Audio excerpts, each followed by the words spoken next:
오늘 여러분들께 읽어드릴 작품은 이인록 작가의 합장이라는 단편 소설입니다. 이인록 작가는 2017년 배웅이라는 작품으로 신라 문학대상 소설 부문에 당선되면서 문단에 등단을 했습니다. 그 이후 어떤 동행, 배웅, 그해 여름, 16년, 합장, 태풍전야 등의 단편 소설을 꾸준히 발표해 왔는데요. 이들 작품들을 한데 묶어서 16년이라는 소설집을 2020년에 내기도 했습니다.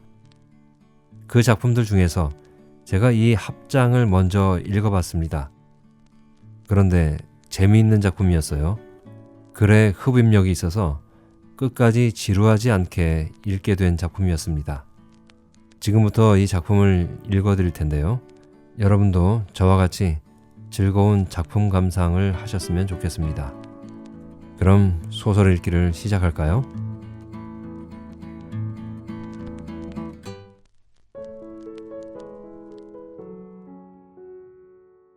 합장 이인록 등대는 춤추는 듯했다. 해무가 묻혔다가 고개를 내밀고 다시 묻혔다. 긴 방파제에 파도가 일렁이며 굽이치고 있었다. 한낮엔 하늘이 쨍쨍할 터이지만 이른 아침 폭우는 온통 안개에 파묻혀 있다. 지난 며칠간 바쁜 것은 나 혼자였다. 가슴 무너지는 일이었지만 관련 없는 폭우와 주위의 풍경은 아무 일 없었다는 듯 흘러가고 있다. 파묘를 결정하고 마무리 짓기까지 혼자로선 감당하기 벅찬 일이었다. 어쩌면 들해지지 못한 사람으로 비칠지도 모르기에 마음은 무겁다. 그 마음으로 등대와 방파제를 번갈아 바라보니 이젠 정말 혼자 남겨진 외톨이라 실감되었다. 천지를 덮고 있는 안개가 나까지 덮어주길 바랐다. 고향 문중 화수회에 다녀온 날 저녁, 고향 안부를 묻는 어머니와 마주 앉게 되었다. 모두들 무고하시더냐? 고향도 많이 변해가지? 경로당의 할머니들 모습이 많이 줄어들고 있고 빈집도 늘어가고 있습니다. 벌초에 대해서는 다른 얘기 없었느냐? 해마다 문중 벌초 문제가 대두되곤 하지만 뾰족한 대안도 없는 모양이더군요. 사가 벌초야 어떻게든 하겠지만 문중 벌초가 많은 손을 필요로 할 터인데 말이다. 어머니 앞에서 죄송합니다만 저로서도 벌초가 연중 행사 가운데 힘이 붙입니다. 말 나온 김에 벌초도 그렇고 미국에 있는 정민이가 할아버지 산소에 벌초 온다는 것도 그렇고 이렇게 늙은 내가 산소에 가는 것도 그렇고 하니 내 아버지 산소를 우리 밭 가장자리에 내가 묻히려고 남겨둔 곳으로 옮기면 어떻겠느냐? 어머니의 말은 의외였다. 한편으로는 내가 은근히 바라고 바라던 일이었다. 저도 어머니께 말은 안 했습니다만 아버지 산소를 옮기는 상상은 해보았습니다. 이제 미국 사람이 되는 정민이가 기억해달라고 말하는 것도 온당한 일일까도 생각했고요. 먼 훗날 그대로 묵혀서 산의 일부가 되는 날이 올 테지만 자연스럽게 돌아가는데도 편할 것 같은 생각이 든다. 내가 이제 살면 얼마나 살겠느냐. 내가 죽으면 화장하여 송대말 등대가 보이는 우리 밭 둔덕 나무 아래 묻어달라고 말하지 않더냐. 그 전에 내 아버지를 먼저 모셔놓고 나를 묻어다오. 참, 어머니도 왜 자꾸 그런 말씀을 하고 그러세요? 요즘 가끔 내 아버지가 꿈에 보인단다. 희미하지만 말이다. 그래도 그런 말씀을 하지 마세요. 아버지 산소 이장은 여러 정황을 살펴보겠습니다. 그래, 이장은 조심스러운 일이니 세밀히 살펴보거라. 방으로 돌아온 내가 다소 골똘한 표정을 짓자 아내가 의아한 듯 물었다. 어머님과 무슨 얘기를 했어요? 고향 아버지 산소를 우리 밭 가장자리로 옮겼으면 하시네.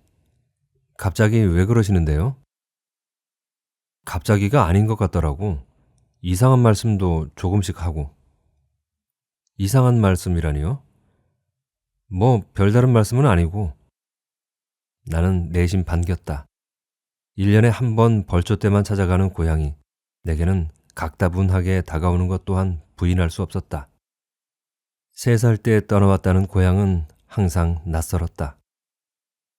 잠자리에 들면서 상념에 젖으려는데 내가 군에 가게 되어 집을 떠나기 전날 의미심장한 표정으로 해주던 어머니의 말씀이 떠올랐다. 한 번씩 들려주던 그전 얘기보다는 상당히 구체적이었다.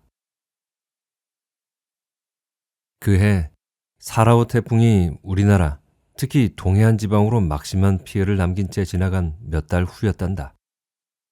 아버지가 웬 청년을 데리고 식당으로 들어섰다. 수협 옆에서 식당을 하고 있는 엄마를 돕던 나는 인사도 생략한 채 엉거주춤한 표정으로 아버지와 청년을 번갈아 쳐다보았다. 낯선 청년과 함께라 미처 인사도 못 드리고 엉거주춤한 내게 아버지가 말했다. 정희야, 쳐다보지만 말고 밥 2그릇 차려라. 아니, 웬 손님인가요? 뒤에서 엄마가 말했다. 나는 주방으로 들어가 버렸다. 우리 회사 직원인데 출항할 때까지 며칠 우리 집에 있어야 할 사람이네. 나는 조금 놀라서 살며시 홀쪽 식탁에 앉아있는 청년을 훔쳐보았다. 수산회사 간부로 있는 아버지가 직원이라며 데리고 온 사람이라 하니 괜히 눈보다는 귀를 그쪽으로 보냈다. 이군, 어려워하지 말고 많이 먹게. 우선 인사하고. 집사람과 딸이라네. 이 사람은 이명수다. 며칠이지만 서로 대면대면하게 지내지 말고 스스럼 없이 지내도록 하자고. 청년은 대답 대신 고개를 조아리는 것으로 엄마와 내게 인사를 대신하는 듯했다. 조금은 소란스럽게 식사를 하는 아버지에 비해 소리 없이 식사를 마친 청년은 아버지와 회사에 간다며 함께 식당을 나섰다. 엄마는 사전에 얘기를 들은 바도 없었기에 둘이 나간 뒤에도 다소 멍한 표정이 되어 있었다. 내가 어떻게 된 일인지 물어도 엄마는 고개만 저었다. 저녁에 집으로 온 아버지와 청년은 저녁을 먹고 살림집이 있는 식당 뒤 우리 집으로 함께 들어섰다. 나는 애써 둘을 피할 수밖에 없었다. 여동생 경희와 내가 함께 쓰는 방을 내어주고 우리는 우선 엄마 방으로 잠자리를 옮겼다. 아버지는 엄마에게 자초지종을 알렸다. 청송의 잘 아는 사람 아들이다. 수산고등학교를 졸업하고 취직 자리를 찾던 중 우리 회사로 오게 되었다.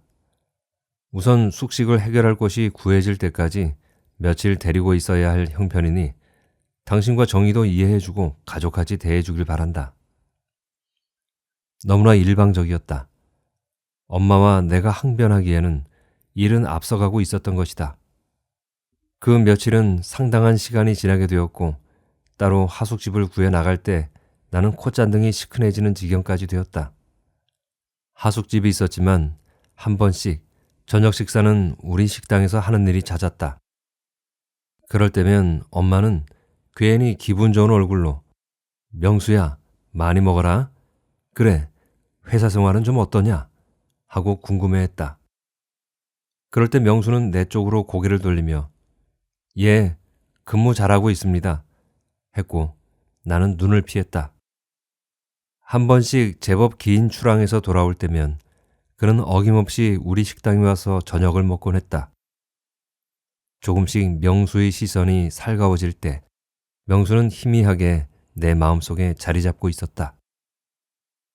그런 어느 날 저녁 식사를 마친 명수가 하숙집으로 돌아갈 생각을 하지 않고 어기적대고 있었다. 눈짓은 말하고 있었다. 잠깐 봐요. 명수가 엄마 눈치를 살피며 개걸음으로 식당을 나간 뒤 엄마한테 잠깐 나갔다 오겠다고 말하고 식당을 나섰다.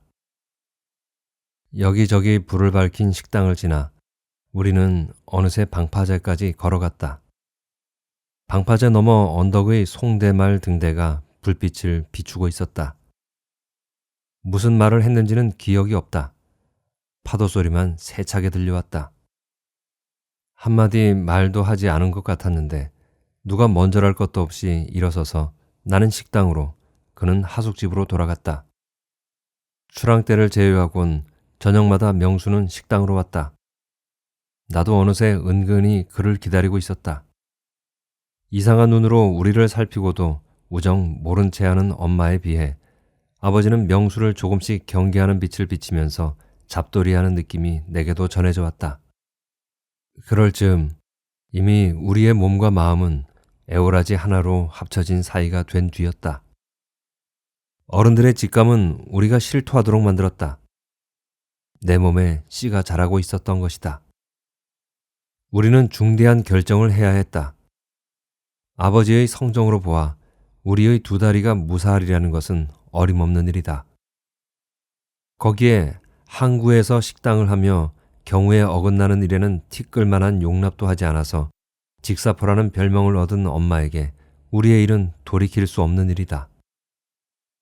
이 좁은 항구에서 우리 둘의 일은 아버지와 어머니에게도 치명적이지만 아직은 성인으로 대접받기에는 엉거주춤한 나이에 아기를 가졌다는 소문이 나면 소름 돋는 일인 것이다. 더구나 명수 회사에서 이 사실을 안다면 일은 불을 보듯 할 것이다. 우리의 소문이 이 항구에서만 피어올랐다가 사라지겠는가? 앞뒤를 잰다는 건 한가한 발상에 지나지 않다는 결론에 이른 우리는 쪽지 하나 남기고 뜨기로 했다. 어느 날 느닷없이 사라진 우리 둘에게 닥쳐올 아픔을 지금 상상한다는 것 또한 의미가 없다고 여겨졌다. 일단은 이곳을 벗어나야 한다는 것에 우리는 의견을 함께했다. 명수가 수산고등학교를 다녔던 그곳이 목적지였다. 겨울 새벽 첫 차를 타는 정류장엔 마침 아는 얼굴은 보이지 않았다. 일단 K시까지 가서 P시로 가는 버스를 탈 계획이었다. 누가 봐도 아직 학생 티가 나는 우리를 힐끔거리는 시선도 느껴야 했다. 형색이 가출하는 학생의 모습인 우리를 가여워해 줄 사람은 없었다. 그곳의 지리와 형편을 조금은 꿰뚫는 명수는 자갈치 시장의 앞면에 있는 가게에 일자리를 얻었다. 배달도 하고 허드렛 일까지 하는 조건이었다. 우리는 근처의 단칸방에 아무것도 없는 살림살이 자리를 잡았다. 낮에는 생각할 겨를이 없었지만 밤에 잠자리에 누우면 아버지와 어머니 생각에 쉬 잠들지 못했다. 쪽지를 발견하곤 얼마나 놀랐을까. 아니, 이런 괘씸하게 짝이 없는 놈들이 있나. 우리를 찾아내어 치도곤을 칠 궁리에 하루 해가 짧을 아버지를 생각하면 소름이 돋기도 했다. 이런 철없는 얘들 보소. 세상에 애가 애를 가졌다니. 이런 한심한 종자들이 세상에 어디 있소? 라며 식당을 작파하고 우리를 찾으러 다닐 엄마를 생각하면 눈물이 밤새 흘렀다. 이렇게 대책 없이 떠나오기보다는 차라리 머리채를 잡히고 다리가 부러지는 일을 당하더라도 아버지와 엄마에게 자복하고 죽여달라고 엎드려 용서를 빌었으면 어떠했을까 생각되기도 했다. 하지만 지금은 어떤 출구도 우리에게 남아있지 않았다. 수 없는 밤은 그렇게 막막하게 지나갔다. 우리 고향 항구에서는 들을 수 없었던 큰 배임을 알리는 백고동 소리가 밤새 들리는 항구에서 우리는 그래도 한 번씩 웃을 수 있었다. 하루가 다르게 움직임을 전해오는 뱃속의 기척에 짜릿한 행복이 전해져 온 것이다. 하지만 내 배가 점점 불러오면서 한편으로 앞날에 대한 두려움을 떨치지 못한 얼굴로 불안함을 서로 내심 감추어야 했다. 그즈음 고향의 친구들과 한 번씩 연락을 주고받는 명수에게 긴박한 소식이 전해졌다. 아버지가 청송 명순의 집에 자초지종을 알리면서 집안이 발칵 뒤집힌 것이다. 명수를 찾으려 백방으로 기별을 살펴도 찾지 못하고 있으며 군 입대 영장까지 나와 있어서 노심초사가 이만저만이 아니라는 전달이 명수에게 전해졌다. 발등이 불이란 이런 것을 두고 한 말일까. 굳게 담은 입술로 천장을 응시하는 눈에 한숨이 더해지는 날이 이어졌다. 이제 퇴로는 없다고 생각되었다. 며칠 잠을 설치는 것 같던 명수가 내게 바투 다가앉으며 말했다. 이대로는 안 된다. 같이 돌아가자. 청송 우리 집으로 가자. 나는 말문이 막혔다. 우리 집에 쪽지 하나 써놓고 도망쳐 나와서는 명수 자기 집으로 가자는 말이 꿈속같이 들려왔다. 점점 불러오는 배를 잡고 자기 집으로 가자는 것이다. 달리 방법이 없다. 죽음을 각오하고 부모님께 내맡기자. 가능한 일이라고 생각되나? 내가 군에 가면 너 혼자 아기를 어떻게 키운단 말이고, 그렇다고 간포 집으로 들어갈 용기는 있나? 죽었다고 생각하고 눈 딱 감고 청송으로 가자. 며칠간 서로 눈을 피하던 우리는 결정했다. 겨울이 깊어지기 전에 청송으로 가기로 했다. 어두워져 도착하려 막차 시간에 맞추었고 서두르지 않아서 짧은 겨울 저녁은 이내 깊어지고 있었다. 마당으로 들어선 우리는 호롱불이 비치는 방을 바라보며 망연히 서 있었다. 어머니, 어머니요. 밖에 누가 왔나? 누구? 방문짝이 떨어져 나가는 것 같은 소리와 함께 방 안의 불빛이 마당으로 쏟아져 내렸다. 명수가! 명수 맞제? 명수야! 명수야! 명수야! 뭐라? 명수? 명수 아버지와 어머니로 보이는 두 분이 엎어지듯 마당으로 내려섰다. 아이고, 명수야. 이 무슨 날벼락 같은 일이 있더냐? 명수야. 그래, 그동안 어디 있었더냐? 얼굴 좀 보자. 그리고 뒤에 여자는... 어느새 명수 어머니의 다그침은 통곡으로 변했다. 그 모습을 차마 바라보지 못하는 아버지는 돌아서서 큼큼 기침소리만 내뱉었다. 깜깜하던 마당이 조금씩 불빛에 희미하게 다가왔다. 명수를 끌어안고 한바탕 울음을 쏟아내던 어머니가 나를 돌아보며 말했다. 그래, 우째 된 일이냐?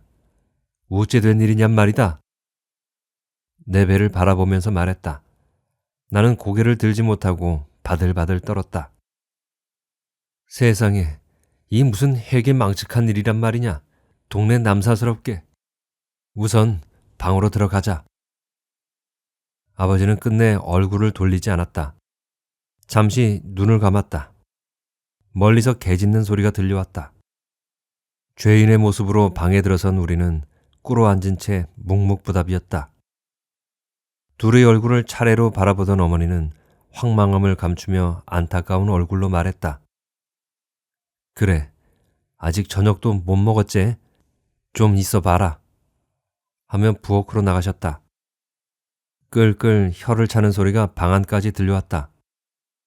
돌아앉은 아버지는 부여잡은 담뱃대에서 뻑뻑 소리가 나도록 담배 연기만 뿜어댔다. 잠시 후 어머니가 밥상을 들고 들어오셨다. 점심부터 저녁까지 걸렀던 우리는 체면을 내던지고 밥상 앞에 머리를 맞댔다. 좀 천천히 먹으라며 물그릇을 내미는 어머니 얼굴을 쳐다보지 못했다. 밥과 반찬을 깨끗이 비운 우리는 그제야 고개를 들었다. 어느새 아버지도 돌아앉았다. 그래, 오늘 밤 이야기를 우째 다 들을 수 있겠나? 간포에서 오셨을 때 대충 들었다. 이미 물은 엎질러졌다. 명수는 군대에 가야 하고 색시배를 보니 채 2달도 안 남은 것 같구나. 우리는 또다시 목을 조아렸다. 그제야 아버지는 우리 둘을 뚫어지게 바라보았다. 처음 소식을 듣고 당장 찾아가서 둘의 다리 몽둥이를 꺾어 놓으려 했었다. 장차 이 일을 어찌하면 좋을지 어디 말해보거라. 죽을 죄를 지었습니다. 면목 없습니다. 저는 곧 군대에 가야 하니 아기와 정희, 참 인사드려라. 간포 정희입니다. 제가 제대할 때까지 집에 좀 데리고 있어 주이소. 몇 날 며칠 머리를 맞대고 궁리를 해봐도 이렇게밖에는 달리 방법이 없었습니다. 둘이 여기로 온 걸 간포 집에서는 알고 있나? 아직은 모릅니다. 곧 알게 되겠지요. 2가지 일을 앞에 둔 지금 경황이 없다. 오늘은 늦었다. 우선 야를 좀 쉬게 해라. 나를 바라보는 어머니의 눈가에 비치는 물기를 보았다. 고개를 돌렸지만 어머니의 말씀이 가슴에 사정없이 파고들었다. 아버지는 더 이상 묻지 않으려는 표정이었다. 다음 날 반나절이 되지 않아서 우리 소문이 온 동네에 퍼진 모양이었다. 집성촌의 일가 친척 할머니들이 몰려들었고 비교적 젊은 사람들은 담 너머에서 우리 집을 기웃거렸다. 우리는 침묵했다. 바라보는 동네 사람들도 그저 고개만 끄덕이며 조용히 말을 주고받았다. 어머니도 그저 면구스럽다는 표정으로 우리 둘을 가려주었다. 참으로 긴 하루였다. 그렇게 며칠을 우리는 방 안에서만 보냈다. 하루하루 물속의 시간 같은 날이 지나서 명수가 군대에 가야 할 날이 닥쳐왔다. 이대로 군대에 갈 수는 없으며 찬물을 떠놓고 사진 한 장이라도 남겨야 한다는 말이 들려왔다. 고개를 들지 못한 채로 우리는 마주 선 절을 나누고 사진도 남겼다. 몸조심을 당부하는 어머니는 연신 눈물을 훔쳤다. 그렇게 내 아버지는 군대에 갔다. 그리고 한 달이 지날 즈음 너가 태어났다. 애써 기쁨을 감추는 듯한 아버님과 어머님의 표정은 그래도 나를 위로하는 빛이 되었다. 부실하지 않도록 산후조리를 도와주는 어머니의 손길에서 조금씩 훈기를 찾을 수 있었다. 하지만 농번기가 되어도 이를 거들지 못하는 몸으로 동네를 나다닌다는 것은 견딜 수 없는 현실이었다. 겨울밤이면 몸을 으스스하게 하던 소쩍새 소리와 아련하게 들려오던 봄날의 뻐꾸기 울음소리도 어김없이 너와 나를 찾아왔다. 시간은 참으로 유정했다. 너의 옹알이가 늘어가고 몇 번의 내 아버지 휴가가 지나갔고 어느덧 내 아버지는 제대를 하여 집으로 돌아왔다. 마침 추수에 맞춰 제대한 아버지가 비난한 살림이지만 집안일을 거들고 겨울로 접어든 어느 날이었다. 집안 아재의 제안이 있었다. 면소재지 마을 김포수가 포수 한 사람과 몰입꾼 5사람을 모았는데 몰입꾼 한 사람을 더 구한다는 것이었다. 그들 눈에 전방부대 유격장 조교로 복무했던 내 아버지는 안성맞춤의 몰입꾼으로 포섭된 것이었다. 농한기로 가만히 짜기와 새끼 꼬기 외엔 딱히 내세울 일이 없었던 내 아버지는 별 망설임 없이 그들을 따라 나서게 되었다. 포수 2명에 몰입꾼 6명의 팀이 꾸려진 것이었다. 새벽 찬바람을 맞으며 출발한 일정이 하루에 만족할 만한 결과를 낼 때도 있었지만 빈손으로 돌아올 때도 덜어 있었다. 몇 년이 지나도 이쪽의 질이나 위치의 어두운 나로서는 그들의 행선지나 목적지는 도무지 가늠할 수 없었다. 사냥에서 돌아온 내 아버지가 그날에 쏟아부었던 긴박했던 순간과 밀고 당기는 추격에 대해 얘기할 땐 나도 모르게 한 번씩 빠져들기도 했다. 하지만 빈손으로 돌아올 때 장총을 앞세운 2사람의 포수 뒤에 따라오던 몰입꾼 6사람의 의기소침에서 사냥의 허탈함도 읽을 수 있었다. 상현딸이 서쪽 하늘에 걸려있던 새벽, 어쩌면 오늘 밤 안으로 못 돌아올지도 모른다는 말을 하면서 나설 때는 비장함마저 보였다. 빙계 계곡은 물론이고 금성산까지도 갈 수 있다는 말을 했다. 과연 그날 그들은 돌아오지 않았다. 다음 날도 밤이 제법 깊어서 돌아왔다. 전과는 있었다. 멧돼지 1마리와 고라니 1마리였다. 다음 날 동네는 잔치가 벌어졌다. 그들의 분배 방식은 가히 민주적이었다. 10등분한 고기는 총을 가진 포수가 2인분씩, 나머지는 몰입꾼 6사람의 몫이었다. 그날 밤 새벽이었다. 이상한 신음소리에 나는 잠이 깼다. 그러나 일순간 나는 아니다 하는 내 아버지의 고함소리가 방 안에 울렸다. 꿈을 꾼 모양이었다. 등잔불을 밝히자 이마에 땀이 흥건했고 눈동자가 흐릿했다. 무슨 꿈을 꾸었기에 난 아니다며 고함을 치는지 나는 불길한 생각이 머리를 스쳐갔다. 내 아버지는 소름에 떠는 듯 고개를 좌우로 흔들며 한숨과 함께 말하더라. 멧돼지와 고라니 떼가 나를 덮치며 절벽으로 내모는 꿈이었다. 멧돼지와 고라니라면 어제 잡아온 것 말이네. 일어나 앉은 내 아버지는 문지방을 응시하며 낀 팔짱에 힘을 주는 것이 보였다. 피곤해서 그런 모양이다. 꿈은 그냥 꿈이니 그만 자자. 태어난 척 내가 말했지만 쉬 잠들지 못하는 내 아버지의 기척이 느껴졌다. 며칠 뒤 그들은 다시 떠났다. 이번엔 춘산면으로 간다고 했다. 그날은 해가 지기 전 돌아왔다. 고라니 한 마리였는데 자기 몫은 받지 않았다고 했다. 표정이 그리 밝지 않았다. 저녁을 먹으며 무슨 일이 있느냐고 물었다. 대답을 미루는 듯했다. 밥 먹는 모양도 시원찮았다. 다시 한번 다그치자 숟가락을 내려놓으며 심란하게 말했다. 이제 몰입꾼 그만둬야겠다. 이 겨울에 뭐 딱히 할 일이 없잖아. 그래도 마음에 내키지 않으면 안 가면 되지. 잠시 눈을 감고 생각에 잠기면서 대답을 미루던 내 아버지가 단호하게 다물었던 입술을 깨물며 말했다. 그때 순간적으로 내 아버지의 눈에 이상한 빛이 스치는 것 같기도 했다. 이건 무지막지한 일이다. 그들의 생사 여탈권을 내가 가진 것도 아니고. 상을 물리며 그날 사냥에서 있었던 일을 들려주던 내 아버지의 이야기는 이러했다. 몰입꾼 중에 가장 젊은 내 아버지는 상목, 하목을 가리지 않았다 했다. 오늘은 언덕과 비탈을 몇 굽이 지나야 하는 하목을 맡게 되었다. 재빼기까지는 산등성이 몇 개를 넘어야 하는 위치였다. 하목에서 대기하면서 먼 길 가지 않고도 녀석들을 만날 수 있으면 좋겠다는 생각 뒤엔 갈무리를 잘하자는 다짐을 세웠다. 그렇게 길목을 살피는데 탄피 호루라기 소리가 울렸다. 짧게 3번 울리는 신호로 모두들 출발하기로 되어 있었다. 작대기로 주위의 나무 등걸을 두들기며 상목 쪽으로 몰아가는 발걸음에 오늘따라 힘이 부대꼈다. 노루마기까지는 아직 많이도 남아있는 숲속이었다. 묵정밭이 있었던 자리에 녀석들이 한바탕 뒹굴다가 떠난 흔적이 보였다. 그 흔적에 마치 신소리를 곧잘 하는 집안 아재의 걸쭉한 입담이 묻어있는 것 같다는 생각을 할 때였다. 땅! 하는 총성이 온 산천을 찢어놓을 듯 울렸다. 곧이어 전체 모여라 신호로 약속된 길게 부는 탄피 호루라기 소리가 몇 차례 울렸다.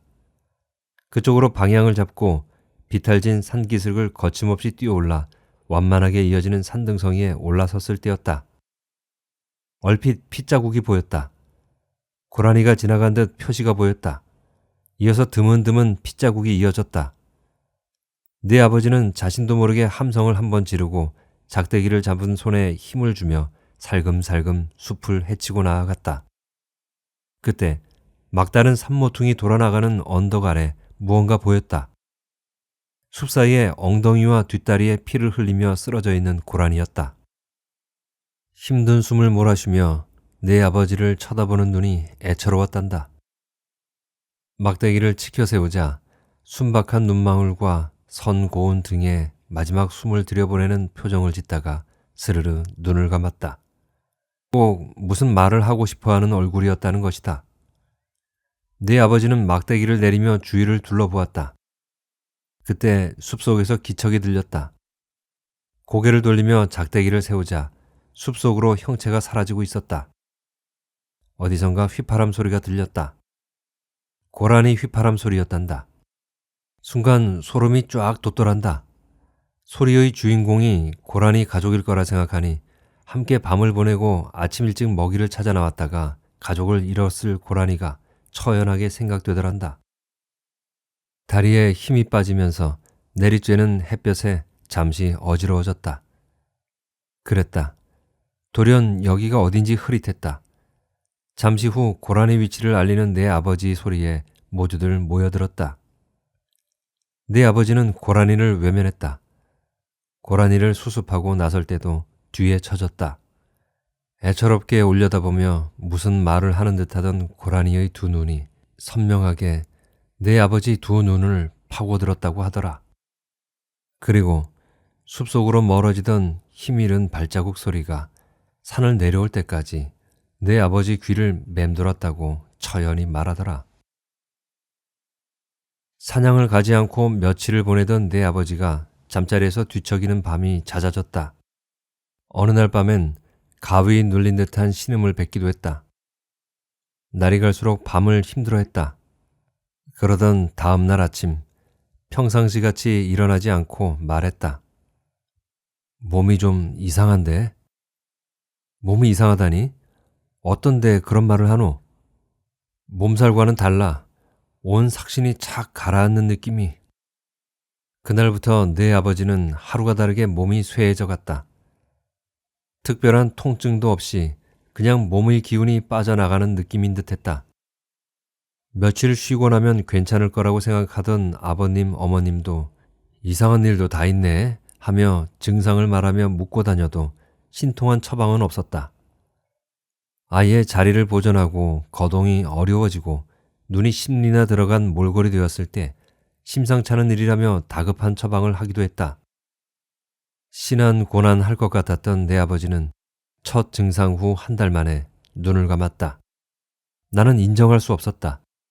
하늘이 무너지는 일이었다. 말도 안 되는 일이었다. 원희 아버지, 이건 아니다. 왜 이래? 왜 이러냐고? 어떻게 이런 일이 있을 수 있냐고? 재원이 저 초롱초롱한 눈을 두고 어디 간다는 말인데? 안 돼, 안 돼, 안 된단 말이다. 내 통곡 소리가 온 동네에 퍼졌고 우리 집 마당에 구름같이 몰려든 사람들은 내 팔에 안겨서 눈을 감은 내 아버지를 외면하지 않았다. 느닷없는 일이었고 동네 사람 모두는 이 무슨 날벼락이냐며 입을 모았다. 찰나같이 내 아버지의 눈빛에 힘이 보이는 듯했다. 내게 애원하는 눈은 두려움과 포기, 그리고 너를 부탁한다는 말을 하고 있었다. 그때 눈에 고인 눈물이 어떻게 보였는지 모를 일이다. 내 통곡 소리가 밤새 그칠 줄 모른 것과 함께 너는 3살 그 눈으로 엄마를 붙들고 있었다. 내 절규가 너의 눈 속에 맺히고 나는 또다시 정신을 잃었다. 믿어지지 않은 일 앞에서 혼절했던 내가 깨어났을 때 아무것도 모르는 너는 내 옆에서 잠들어 있었다. 불쌍한 너를 두고 간 내 아버지보다 너를 살펴야 한다는 절박함이 사무제를 마치고도 정신을 온전히 차리지 못한 나를 때렸다. 내 아버지를 내가 사지로 몰았다는 자책과 동네 사람들이 나를 보는 시선에서 내가 은원을 감춘 사람으로 비춰진다는 생각에 이르자 견딜 수 없었다. 며칠 동안 두문불출 뒤 아버님, 어머님 앞에 무릎을 꿇었다. 모든 것은 저의 죄로 시작되었습니다. 조금이나마 저의 죄를 씻을 수 있는 곳으로 재원이와 함께 잠시 다녀오겠습니다. 두 분은 아무 말도 안 하셨다. 한참 동안 고개를 들지 못하는 내게 그래, 무너진 내 마음을 추스리려면 시간이 필요하겠다. 잠시 이곳을 떠나 마음이 다져질 때 오도록 해라.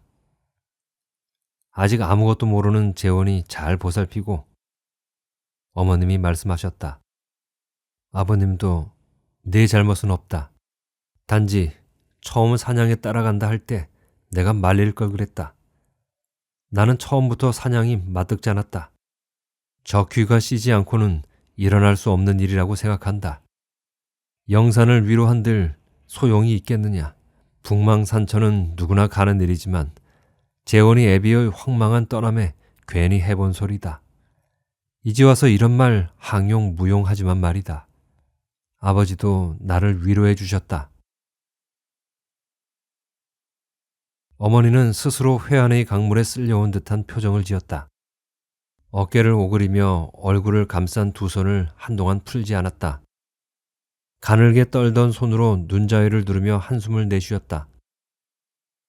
내 고향을 떠나온 지 60년의 세월이 흘렀다. 내 아버지는 3살에 접어드는 너를 두고 하늘나라로 갔다.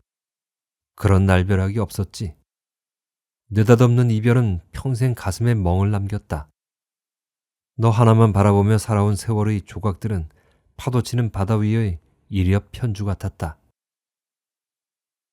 저에게 제대로 남아있는 기억이란 모두 깜깜합니다. 어머니와 남긴 단 한 장의 사진만이 아버지를 그리는 유일한 증거가 되고 있어서 저도 쉼없이 흔들렸지 않습니까? 그래, 너를 내 뱃속에 두고 군에 가기 전 동네 일가 친척들 앞에서 그야말로 냉수 한 그릇 놓고 부랴부랴 올린 결혼식 때 남긴 사진이 유일하니 참 무정한 세월이었다. 다행히 그 사진이 있어서 어머니도 굴절된 기억이나마 세울 수 있었는가 봅니다. 평생 해오던 합장의 빌미가 되기도 했지. 여인잠으로 밤을 보낸 아침엔 어김없이 합장을 하게 되었다. 꿈에 가끔 보이던 내 아버지가 언제부턴가 보이지 않게 되곤 더했다. 어머니의 쉬지 않던 그 합장이 저를 위한 것이기보다는 아버지를 향한 것이었다는 걸 알기까지는 많은 시간이 흐른 뒤였습니다. 정민이 유학 갈 때도 어머니가 해주신 합장으로 우리 식구들을 보듬던 모습을 정민이도 잊지 않을 겁니다. 어머니가 피워올린 한이 합장으로 모아졌다고 생각합니다. 어쩌면 그것은 어머니와 저의 중심이 아닌가 생각되기도 했고요. 그때 하늘이 무너지는 서러움과 끝이 안 보이는 절망감을 붙들어준 건 어쩌면 한 번 시작한 합장이었는지도 모른다. 처음엔 내 아버지가 좋은 곳으로 가라는 기원이었지만 시간이 지나면서는 단둘이 남은 너와 나를 위한 합장이었다. 그것은 평생 나와 함께 했었다. 저도 어려서부터 보았던 어머니의 합장이 어머니와 저를 붙들었다고 생각합니다. 동네 사람들 모르게 밤중에 길을 도와 너를 데리고 떠나온 고향을 이제까지 한 번도 찾지 못한 것 또한 한으로 남아있다. 한밤에 도망친 뒤 25세 청상이 되어 5년 만에 돌아왔지만 간포로 들어가지 못하고 친정 초입 전촌마을 이모 집에서 피신 같은 생활을 하게 되었다. 이제 와서 하는 말이지만 고향을 고향으로 제대로 자리매김하지 못하는 너를 보는 안타까움도 있다.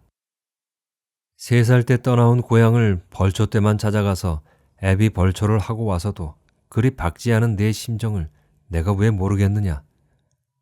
그래도 내가 나설 수 없는 현실 앞에 어쩌면 내가 근원을 남긴 것이 아닌가 하는 생각이 들 때도 있었다. 그때부터 청상이 되어 60년간 죄인의 심정으로 지나온 세월이 참으로 무심하구나. 이젠 내가 결정할 수 있는 때가 된 것 같다. 한 가지, 묘소를 건드리는 일은 신중할 일이다. 그쪽 일에 밝은 이들의 의견도 듣고 너무 서둘지 말고 신중하게 진행했으면 싶다. 어머니는 막연한 북쪽 하늘을 바라보며 말했다. 내게 아버지에 대한 기억이 전무한 상태에서 그동안 나를 옥죄인 것은 벌초였다. 아버지 묘소가 있어서 벌초 때만 찾아가는 고향은 고향으로 불리기에는 아무리 찾아가도 낯설게 나를 맞이하고 있었다. 고향을 지키는 일가 친척들이 내가 중학교에 들어갈 즈음에 이젠 네 아버지 벌초를 네가 와서 해라는 전달이 전해졌다. 할아버지와 할머니도 돌아가시고 형제들 모두 대처로 떠난 곳, 문중의 종과 횡도 느슨해진 지금은 더한 것이었다. 그동안의 벌초는 집안 사촌 형들이 맡아서 한 것이었다. 어쩌면 동네 일가 친척들은 나를 폄하했을 거라는 건 짐작할 수 있는 터였다. 애비 없는 자식까지는 몰라도 얼굴 제대로 익힐 수 없는 사이의 일가 친척은 이웃 사촌을 벗어나고 있었던 것이다. 머리가 크기 전 찾던 고향에서는 정말 몰라서 그랬겠지만 야가 누구? 하고 물으면 옆에서 누가 명수 아들 재원이 아이가? 재원이라고? 그새 많이 컸네. 그래, 엄마는 잘 있나? 하며 얼굴을 이리저리 뜯어보곤 하던 친척 할머니들의 애잔해하던 모습들을 나는 놓치지 않았다. 어머니 안부 뒤에는 엄마 아직 혼자 사느냐? 하는 궁금증이 보태어 전해져 왔다. 위토도 내 명의로 된 밭되기도 남아있지 않은 고향이기에 살가운 정은 저만치에 있는 것이다. 벌초 때를 놓치고 혼자 쓸쓸히 찾아가는 적막한 산소에서의 벌초는 외동아들인 나를 울렸다. 평생 살아온 이곳에서 생각하는 멀리 있는 고향은 마음 한복판 해묵은 기억만 일정한 거리를 두고 그렇게 나를 바라보고 있다고 여겨지는 것이다. 마치 고향과 내가 대척점에 서 있지 않나 하는 생각까지 들었다. 재래에 대한 상식이 일천한 나는 어느 지인의 도움으로 상조회사와 연락이 닿았다. 고인을 모시는 문상부터 발인, 출상, 그리고 마무리 상례를 전문으로 하는 그들에게 이장이 아닌 파묘를 꺼내기가 주저되었다. 이런저런 형편을 말하고 수목장을 하려는 장소로 옮기고자 한다 하니 한참 동안 나를 살피던 그들이 본론을 말했다. 묘의 위치, 예상 경비, 참석 가능 가족, 날짜 등을 물었다. 참석 가족은 나 혼자며 그쪽의 일정에 맞추겠다고 했다. 예상 경비 안에는 일체의 제수 음식도 포함되었다. 나는 몸만 가면 되었다. 어머니께도 말씀드리니 평생 발길 끄는 고향과 내 아버지 산소에 갈 염치가 없다 하신다. 날짜는 잡혔다. 고향의 집안 형님께 아버지 산소 파묘에 대해 전화를 드리자 이를 도와달라는 뜻으로 여겼는지 한 발 빼고 싶다는 느낌이 전해져 왔다. 모든 일은 상조회사에서 합니다. 동네를 지나서 선산 뒷자락 산등성이에 산소가 있어서 어차피 동네 사람들이 알 터이니 형님은 먼저 얘기 들었다고만 동네에 얘기해 주시면 됩니다. 라는 요지를 전했다. 그때서야 형님은 포클레이는 필요 없겠네 하며 관심의 예를 보여주셨다. 나는 가볍게 웃으며 저도 그냥 몸만 가는걸요 라며 부담을 지워드렸다. 이번 일이 끝나면 이제 고향을 다시 찾는 일이 있을까 생각이 들었다. 고향 이야기만 나오면 고개를 외로 돌리며 중심에서 벗어나려 했던 때가 떠올랐다. 따로 출발한 그들과 내가 면소재지에서 만나 함께 산소로 출발했다. 그들 일행은 3사람이었다. 동네를 지날 땐 이상하리만치 고요했다. 그들은 내 발걸음을 재촉하며 거침없이 나아갔다. 동네를 벗어나자 이제 얼마 안 있으면 시작될 장마를 견제하는 듯 콩밭의 이파리들이 이리저리 쏠리고 있었다. 산길로 접어들자 벌초 때마다 무인지경으로 키 자라 있는 길 없는 길의 잡초는 벌써부터 그 기세를 키우고 있었다. 풀줄기와 함께 엉킨 나뭇가지를 헤치며 조그만 풀계단 위에 올라섰다. 증조부님 산소 맨 아래쪽 산자락의 아버지 산소는 진작부터 완전히 봉분의 형체는 잃고 있었다. 내가 산소로 안내하자 그들은 금방 경건해졌다. 서로 눈빛을 주고받으며 말을 나누던 그들이 산소 앞에 자리를 펴고 제수 음식을 차렸다. 나더러 먼저 한 잔 올리라 했다. 먼저 절을 한 뒤 한 잔을 올렸다. 그때 한 사람이 이제 아드님이 좋은 곳으로 모시려 하오니 놀라지 마십시오 라는 말을 했다. 그들 일행 중 한 사람도 한 잔을 올렸다. 간단한 제를 마치고 고수래 하는 소리가 들리고 짧은 음복을 가졌다. 이제 파묘가 시작될 것이다. 그들이 산소 앞 뒤와 좌우를 살핀 뒤 한 지점에 삽질을 시작했다. 평평한 지경까지 허물어진 봉부는 낮아진 지면을 내보이며 살을 뒤집었다. 그때 내 휴대폰이 요란하게 울렸다. 나는 놀란 얼굴로 몇 발짝 물러서서 전화를 받았다. 아내였다. 여보, 어머님께서. 어머님이 왜? 점심 식사를 맛있게 하시고 한숨 자야겠다며 안방에 들어가셨는데 일어나실 시간이 되어도 기척이 없으시기에 방에 들어가니 어머님께서 돌아가셨어요. 대체 무슨 소리를 하는지 모르겠네. 어머님 돌아가셔서 D대학병원 장례식장으로 모셨어요. 이제 막 파묘를 시작했는데 이쪽 일 수습하려면 아직 멀었고 당장 달려갈 수도 없으니 당신이 옆에서 지켜보소. 최대한 일찍 출발할 테니. 작업은 일순 흐트러지는 듯 했다. 내 통화를 들은 그들도 난감해하는 표정이었다. 하지만 이 일도 중단할 수는 없는 일이었다. 그들의 작업은 속도를 내고 있었다. 세 사람의 빈틈없는 손놀림은 불필요한 위치를 허락하지 않았다. 최소한의 면적에서 최대한의 작업 효과를 내고 있었다. 과연 전문가다운 일처리였다. 60년 만에 열려진 묘혈은 의외로 깊지 않았다. 금방이라도 으스러질 것 같은 유골은 불면 날아갈 것 같았다. 조심스레 유골을 수습하여 준비해온 간이 화장시설인 화로에 담고 고화력 간이 토치로 화장을 했다. 유골은 생각보다 빨리 사그라든 모양이 되었다. 곧바로 돌절구에 넣고 공이로 빻는 작업도 순조로웠다. 언제부터였는지 어느 한 사람 누구도 입을 열지 않았다. 이윽고 한 줌 재로 변한 유골을 유골함에 담았다. 작업은 정점으로 치닫고 있었다.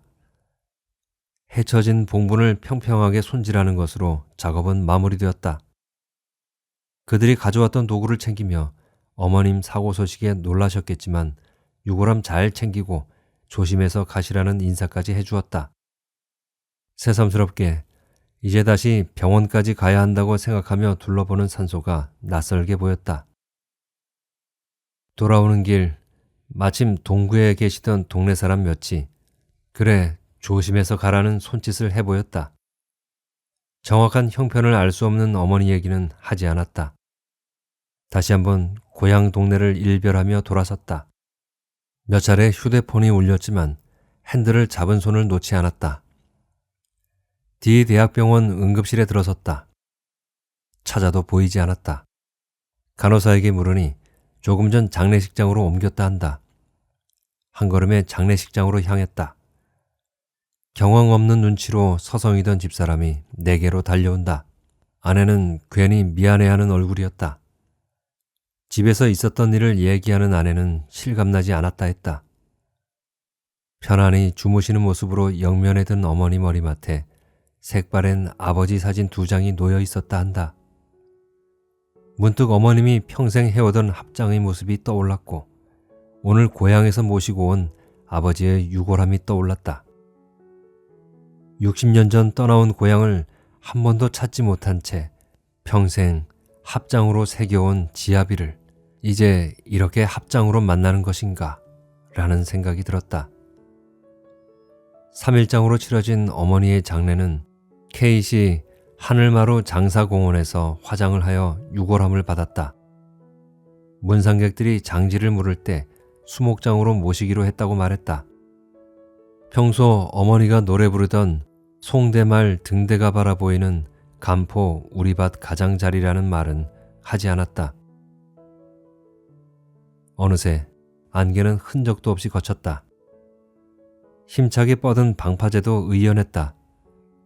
남쪽 해안선을 따라 새로 만들어진 방파제 그 너머에 설치되는 테트라포드 조성공사장의 장비와 사람들이 아득했다.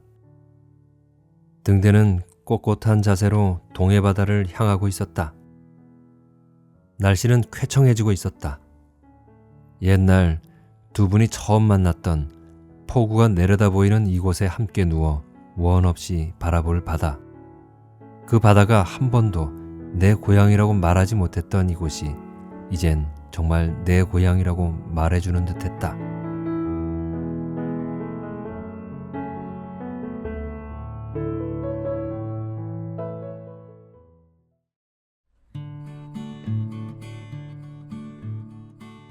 어떻게 들으셨나요? 이 소설은 고향 생각이 나게 하는 드라마를 보는 것 같았습니다.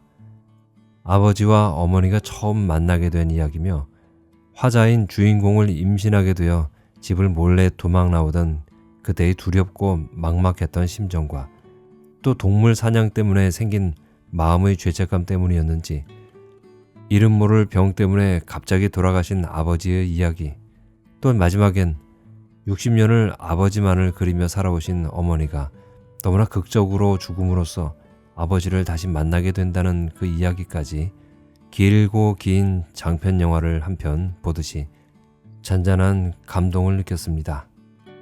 아버지의 옆에 같이 합장을 해달라는 어머니의 소원은 결국 이루어졌죠.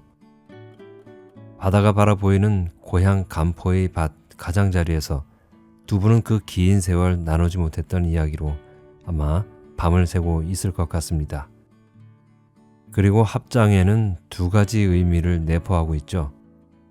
두 손을 모으고 먼저 떠난 남편이 평안하길 바라고 또 아들과 자신이 무탈하길 기원하는 의미와 어머니가 세상을 떠난 뒤 남편과 같이 묻히기를 바라는 마음, 그것이었습니다. 그 두 가지 이젠 다 이루어진 것 같죠? 좋은 작품을 읽고 나면 저는 어디 먼 곳으로 여행을 다녀온 기분이 들기도 합니다. 그래서 우리 작가들의 작품을 읽은 후엔 잘 알지도 못했던 우리나라의 어느 지역이 왠지 친근하게 느껴지기도 하고, 때론 외국 작가들의 작품을 읽은 후엔 평생 가보기도 어려울 것 같은 시베리아의 허벌판과 파리의 어느 구석진 선술집안의 어수선한 분위기가 눈에 선히 보이기도 하죠. 이것이 우리가 문학작품에서 손을 놓지 못하게 하는 강한 이유일 것입니다. 오늘은 이 작품을 읽고 나니까 지금 제가 간포에 있는 등대에 기대에 서서 시원한 바람을 맞으며 바다를 바라보고 있는 기분이 드는데요. 상상력도 이 정도면 병인가요? 재밌지 않나요? 네, 편안한 시간이 되셨나요? 저와 함께 해주셔서 감사합니다. 다음에 뵐 때까지 건강하시고 행복하세요.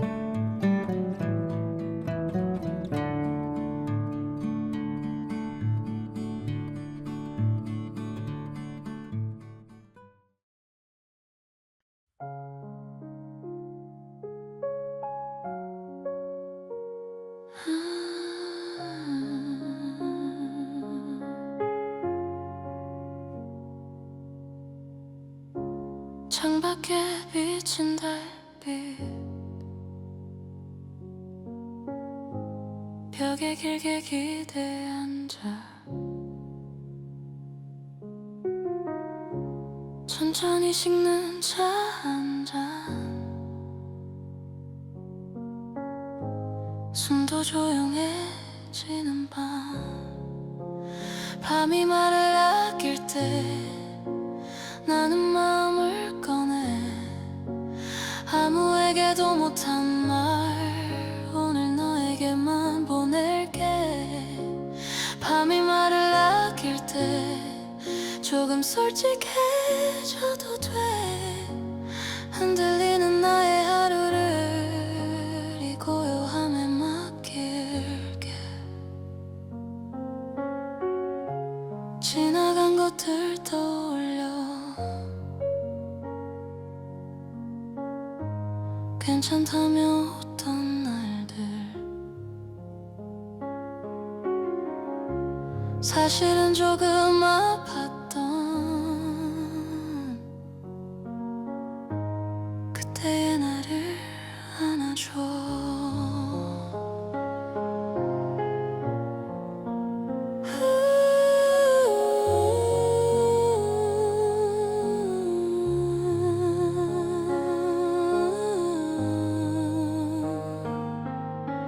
불을 다 끄고 눈 감아 작은 숨결만 남겨둔 채 괜찮아 괜찮아 속삭여 내일의 나를 기다려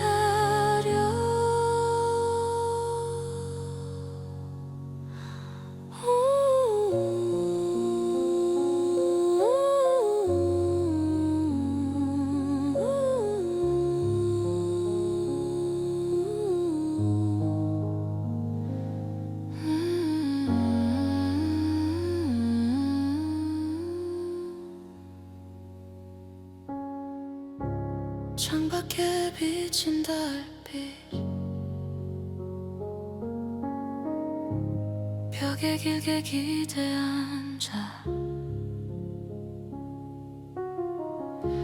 천천히 식는 차 한 잔 숨도 조용해지는 밤이 말을 아낄 때 나는 마음을 꺼내 듯한 말 오늘 너에게만 보낼게. 밤이 말을 아낄 때 조금 솔직해져도 돼. 흔들리는 나의 하루를 이 고요함에 맡길게. 지나간 것들 떠올려 괜찮다며 웃던 날들, 사실은 조금 아팠던 그때의 나를 안아줘. 불을 다 끄고 눈 감아 작은 숨결만 남겨둔 채 괜찮아 괜찮아 속삭여 내일의 나를 기다려.